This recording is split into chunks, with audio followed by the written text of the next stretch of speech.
everybody doing? Mr. Jones is joining. I don't know where he is, but we starting it on time, so we're going. I hope everybody's doing good.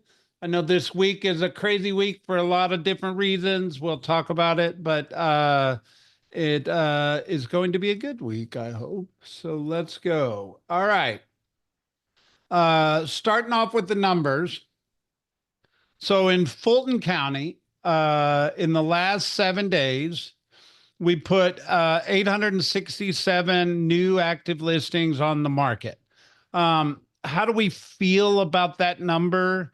If you just kind of look back, we were topping 1,000 early September, took a dip, and then went back at the beginning of October, and then it's just slowly tapered off, which you might think that's not a positive statement, but I actually think it works in our favor, meaning the inventory gap was getting wider, and we actually can benefit from the inventory slowing down just a little bit of new listings coming on the market. Um, because I think it protects pricing, it protects a lot of things. So we've got a lot of inventory. Mr. Jones, how are Yes, you, sir. sir? All Good. Sorry, right. technical trouble getting in. No problem. So, what I find interesting is in Fulton County, 119 people raised their hands, said yes to the property. And that's up from last week. And what else is up from last week are interest rates. So to me, it almost is data proving that the consumer has kind of gotten used to the interest rate environment, and they're no longer as sensitive to a half a point up, a half a point down. I do think there is a chunk of consumers kind of waiting maybe for that point to come back down, but we'll get there. But anyway, 119 active under contract is great. 250 are currently pending.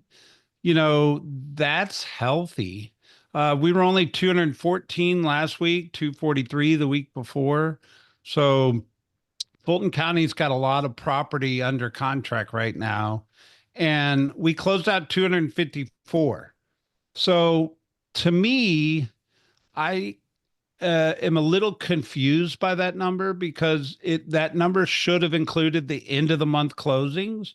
Yet I think maybe because of the way the Halloween holiday fell, people wanting to trick or treat, it might have moved the closings up a week. Normally, we don't have a higher number the week before the end of the month than we do at the end of the month. But if you average the two out, it's still a healthy number. If you look back a month, we had 329 the end of September and 220 the week before. So that's what, 449. And if you look here in this 2 week period, that's 565. So that's an increase. And Mark, I'm always reminded our industry has a 30-day sales cycle. So Right. most of those properties probably went under contract when the interest rates were on the lower six side. Right. So the fact that rates, I think this morning I looked, were 7.09. Uh, Everybody making a buying decision today, probably these 119, they're going to close out 30 days from now, right? hmm And so maybe we'll see a little disruption in the latter part of November. I don't know. What do you see in Fulton County here? I mean, I think a little bit slightly fewer new listings versus the past couple of months makes sense. As we get closer to the holidays, that total number of new listings is going to keep going down. Because if people can avoid putting their house on the market over the holidays, they try to. But Yeah, it seems like the sales have been pretty consistent. I agree. I don't know why I'm surprised by that, but I'm surprised by that. hmm And that's a good surprise, right? Absolutely. We'll always be surprised by extra closings. Yeah, of course. All right. So DeKalb, 485, same story. The inventory came down, or the new inventory came down a little bit, but active under contract, 81 was really strong for DeKalb County at a 7% interest rate environment, I mind you. Pendings at 176, which there was only 1 week in DeKalb County that there was more property pending. So that's healthy. Hmm. And then 176 closed out with 190 the week before. If I go back and look at end of here, that was what, 354, and this is 366. So it's still up, right? Yep.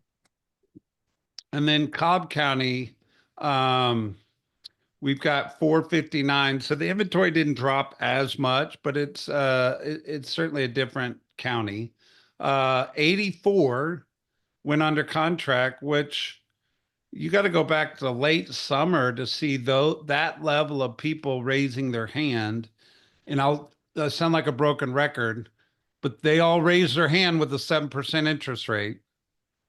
Um, and 166 are pending, which there was 183 here, but 166 is pretty strong.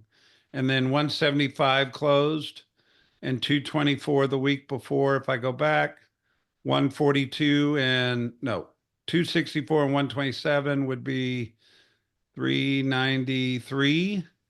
And we've got 399. So all three counties at the end of October closed more property than the end of September. That's not the whole month, but that's just that end of month closing snapshot. Um, I think that's really good news.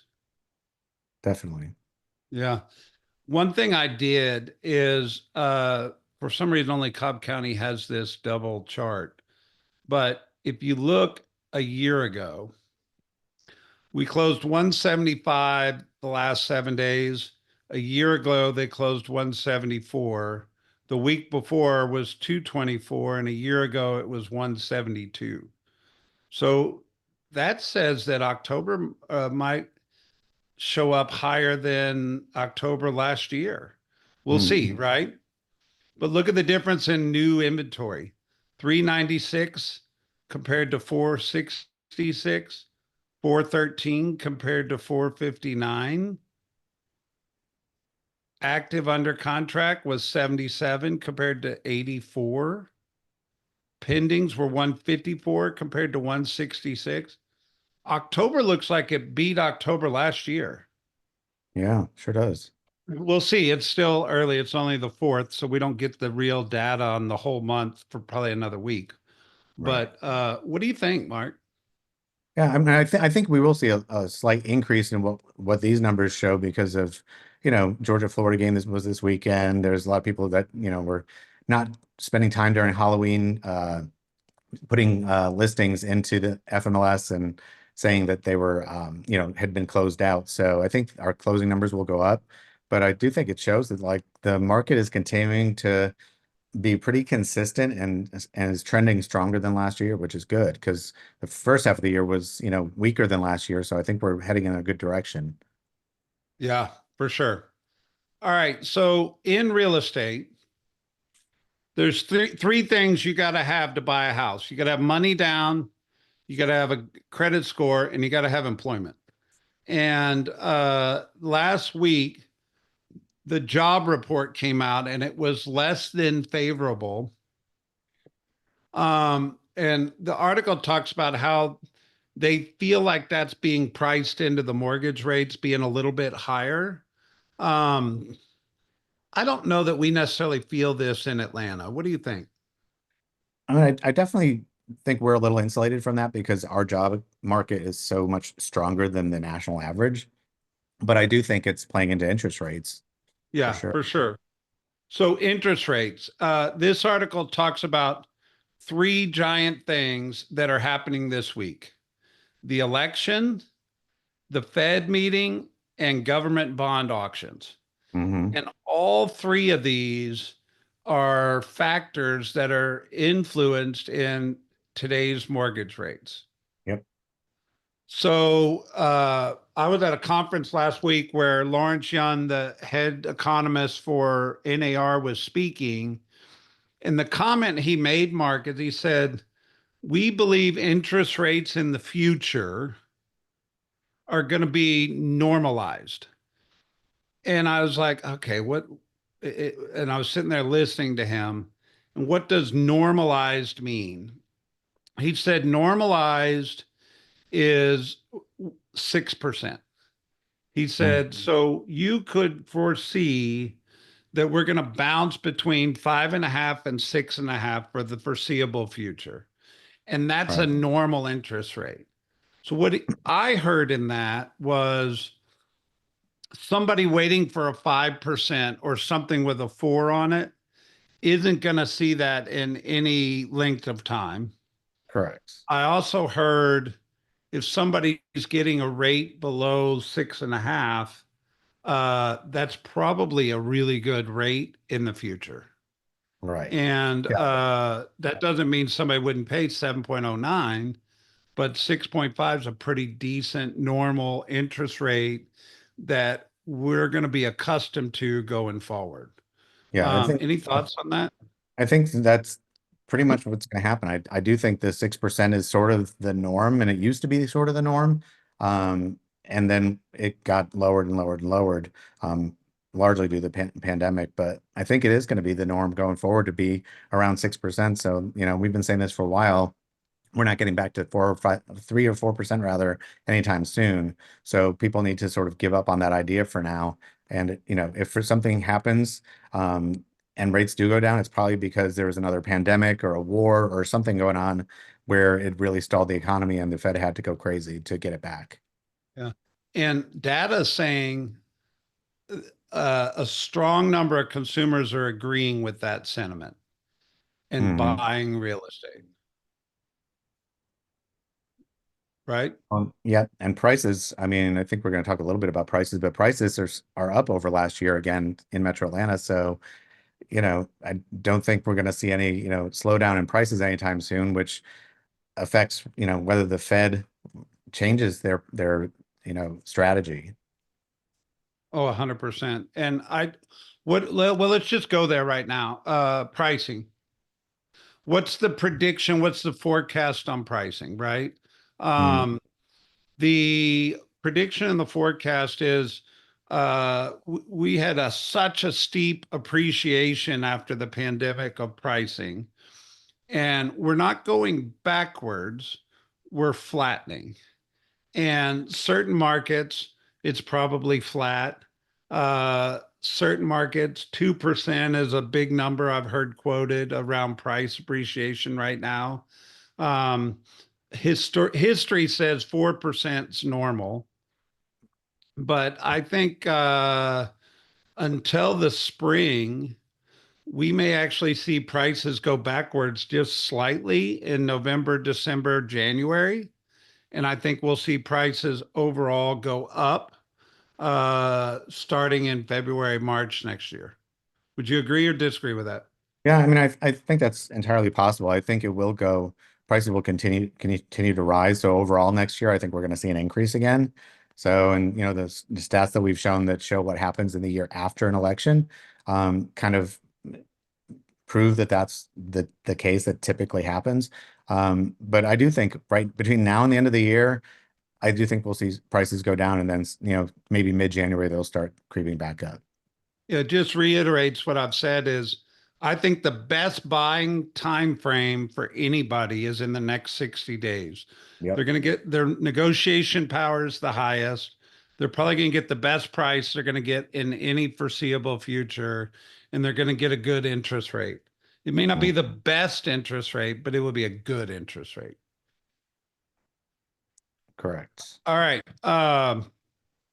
On the Atlanta Business Chronicle, it said economy is the top concern for Metro Atlanta residents, survey says. Why do you think that is, Mark? I mean, there's a lot of talk about it in the election, so I think that's one thing is it's staying top of mind because it's brought up all the time on the news, and all the election coverage. But also, job prices or job wages rather haven't really kept up with inflation. So everyone has seen jumps in what they're paid for food and just basics, the paying for gas, things like that. So I think the average person who hasn't seen their wages increase a lot over the past couple of years is seeing a big increase in what they spend on a regular basis, and they're being left with less and less cash in their pocket. Yeah. I thought this was a really interesting survey question. So, for the first time, the survey asked residents about AI. And most respondents, 42%, said they felt AI would have a mostly negative effect on society, while 30% said it would be more balanced and 22% said mostly positive. So I have an opinion. I'm going to try to give my neutral opinion around this. Okay. Is uh, I think 20% of the population has leaned in on AI. And the ones that have leaned in have seen how positively it could affect their business. And I think there's a lot of people that uh, have not leaned into it and are actually a little cautious of it, right? Yeah. And so I think this question's a little skewed in who's leaned into AI and who is leaned out against AI. Does that make Right. sense? Yeah, I agree. I think there's probably some fear around it because there's a lot of unknowns with AI, and most people haven't done a deep dive into AI. So I think the ones who have, to your point, understand the positive potential. That doesn't mean they don't understand the negative potential, but they see it as a net positive for society. But I think there are a lot of people that are out there that just don't really know anything about it other than, the machines are taking over the world and they think about Terminator, right? Yeah. I thought this was interesting intel here. So if these are the top five concerns of residents, how do we use these in listing marketing? How do we use these in buyer consultation? How do we educate ourselves around these things so we bring value to the relationships of the people we serve? What do you think? Oh, that's a great question. I mean, I think the crime thing is always a little touchy with real estate because we don't quote crime statistics. We just point people to sources where they can get that information. But, when you're selling in the city, crime is a fact of life. And we just sort of help our clients understand that are buying in the city. Hey, don't make yourself a victim of crime. Don't leave money or your wallet sitting in your car overnight, and you'll be fine. Um, Yeah. that's what the statistics say. But I do think that, as these topics, it's interesting because these almost directly reflect what they're talking about in the election, these topics.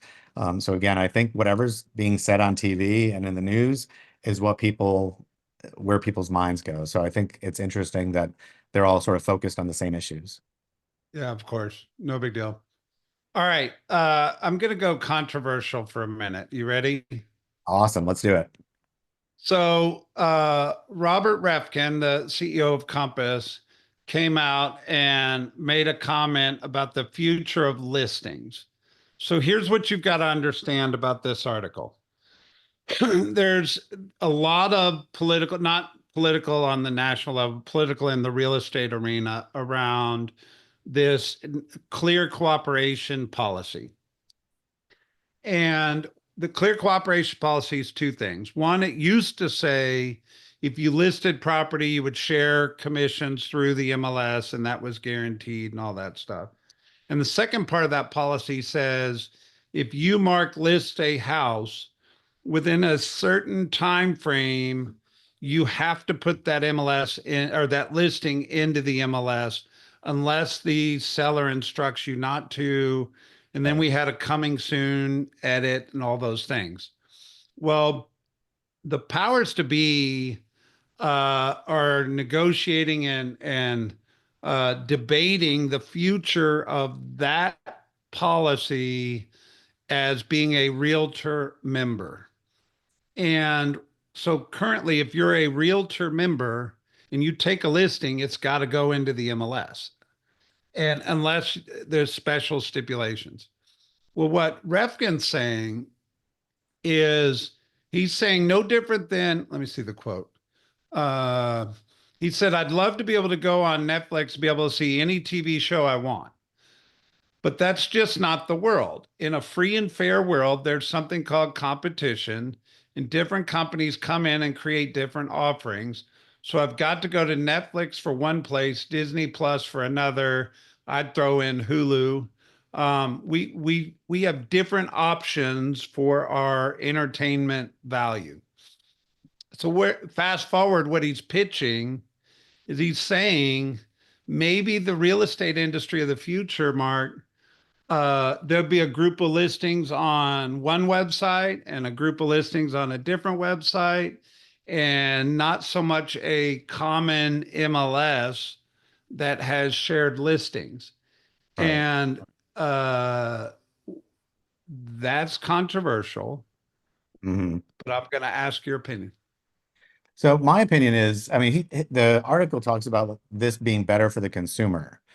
And I'm not sure he has a strong argument as to why having to go to a bunch of different portals is better for the consumer when they can't find all of the information in one place.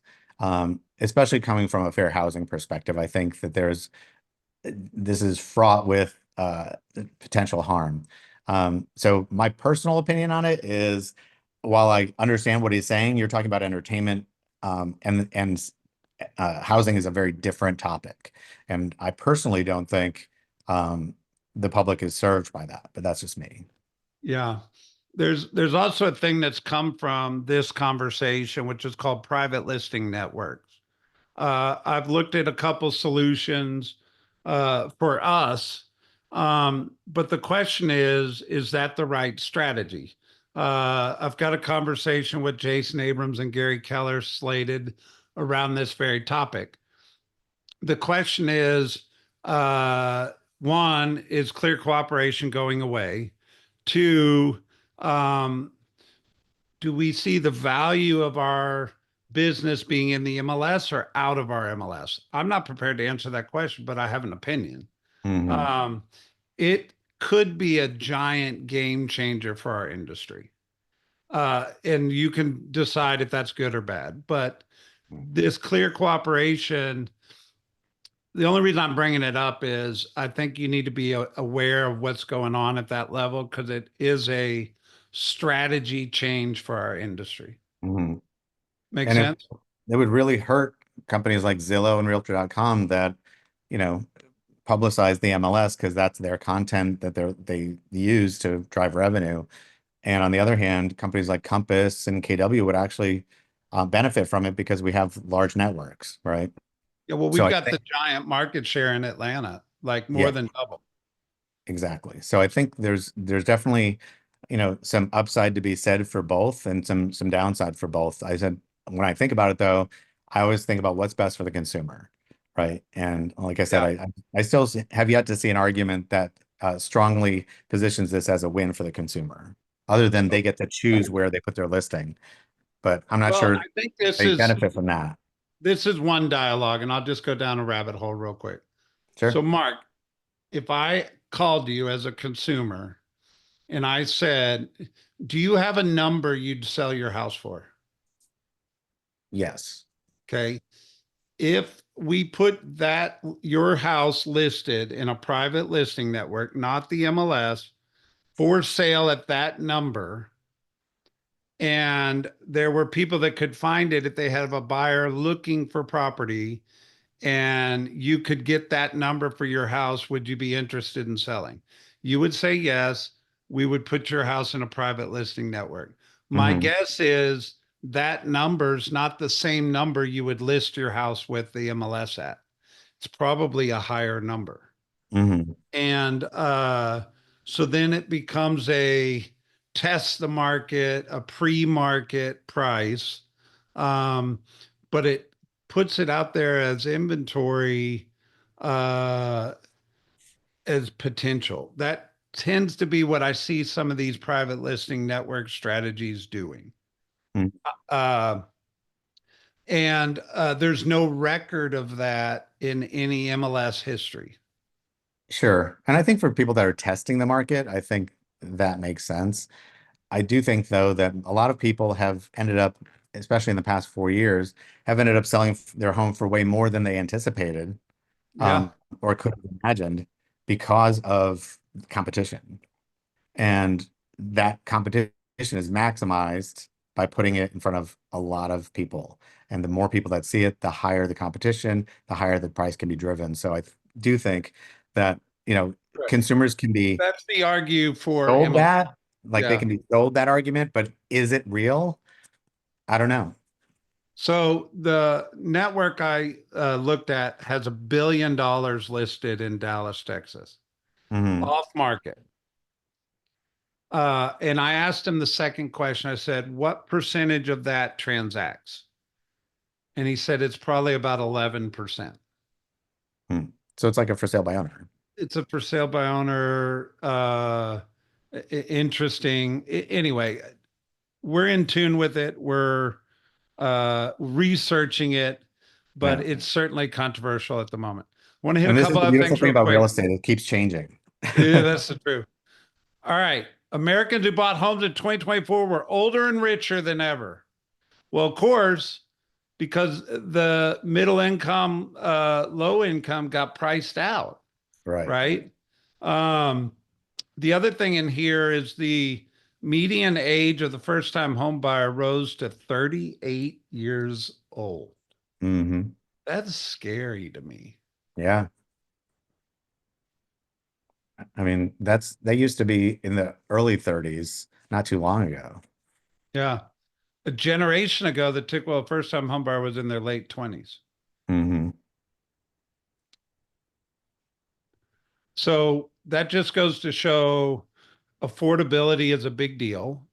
It also Right. goes to show we got to do a better job of helping them see the value of home ownership Right. and helping them see a pathway to home ownership.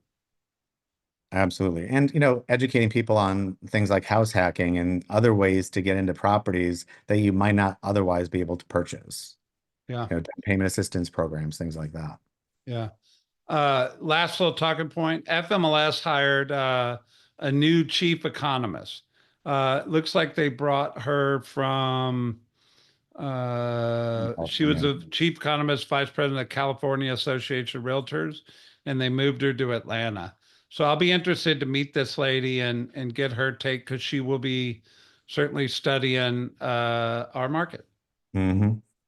And it looks like she's already started to put out some reported by Leslie Appleton Young, starting to put out some good data for us to pay attention to.